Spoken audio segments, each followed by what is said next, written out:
मैं आपको Anton Chekhov की एक रचना वेचेरी ओर्चिड के बारे में थोड़ा बताऊंगी। क्या आप में से किसी ने ये पढ़ा है? हाँ, चेरी ओर्चिड। अच्छा। राष्ट्र में ये हमारा स्कूल प्रोग्राम है, इसलिए कुछ कुछ बताऊंगी। वेचेरी ओर्चिड अंतोन चेखव द्वारा वेचेरी ओर्चिड अंतोन चेखव द्वारा लिखा गया आखिरी नाटक है। उन्होंने इसे 1903 में पूरा किया था, अपनी मृत्यु से 1 साल पहले। ये उनकी सबसे बड़ी कृति मानी जाती है और ये ध्वनिक रंगमंच का एक महत्वपूर्ण हिस्सा है। दिलचस्प बात यह है कि चेखव इसे कॉमेडी कहना चाहते थे, लेकिन आज इसे एक गहरी दुखद कहानी के रूप में देखा जाता है। यह नाटक बदलाव, यादों और खोने के दर्द के बारे में है। यह नाटक एक कुलीन परिवार की कहानी है जो अपनी पुरानी संपत्ति को बेचने को मजबूर हो जाता है। इस संपत्ति में एक प्रसिद्ध चेरी का बाग भी है। कहानी 4 भागों में बंटी हुई है।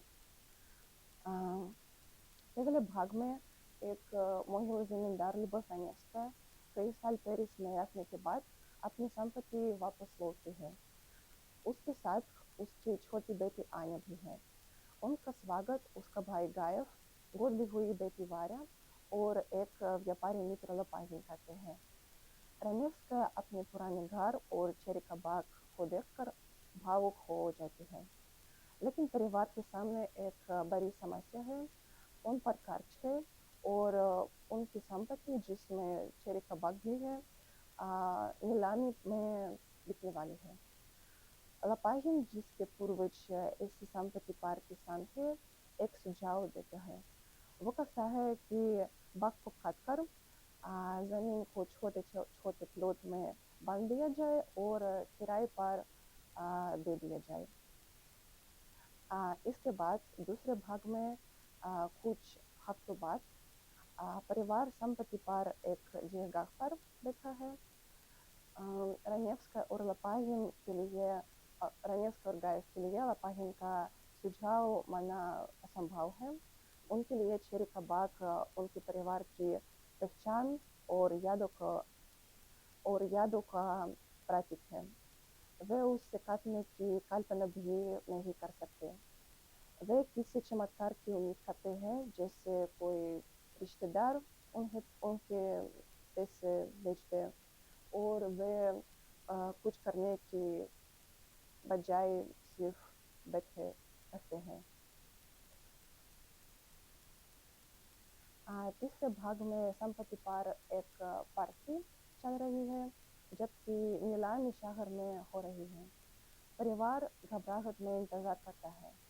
आखिरकार लपाहिन वापस आता है और खबर देता है उसने खुद वो संपत्ति खरीद ली है। वो बहुत खुश है क्योंकि उनके पूर्वज कभी यहाँ गुलाम थे और अब वो मालिक बन गया है। रनेव्स्का टूट जाती है और रोने लगती है। और इसके बाद चौथे भाग में परिवार उस घर को हमेशा के लिए छोड़ रहा है जो अब उनका नहीं है। पीछे से चेरी के पैरों को काटने की आवाज़ आ रही है। सब लोग अपनी अपनी व्यस्तताओं में हैं। हाथों में बूढ़ी नौकर फिर को भुला दिया जाता है। वो अकेला खाली घर में रह जाता है।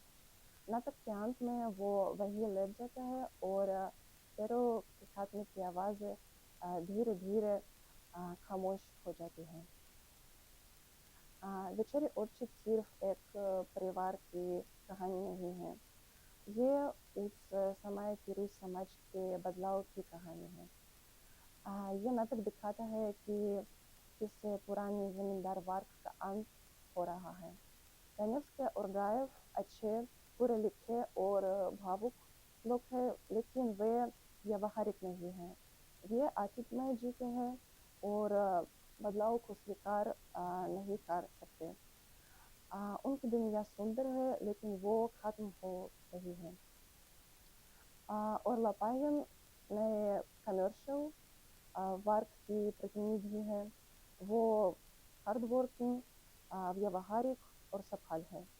वो भविष्य है, लेकिन उसकी जीत में दुख भी छिपा है। वो खुद उस सुंदर बाग को खतवा रहा है, फिर भी उसे पता है कि वो कुछ बहुमूल्य नष्ट कर रहा है, लेकिन वो बदलाव को रोक नहीं सकता।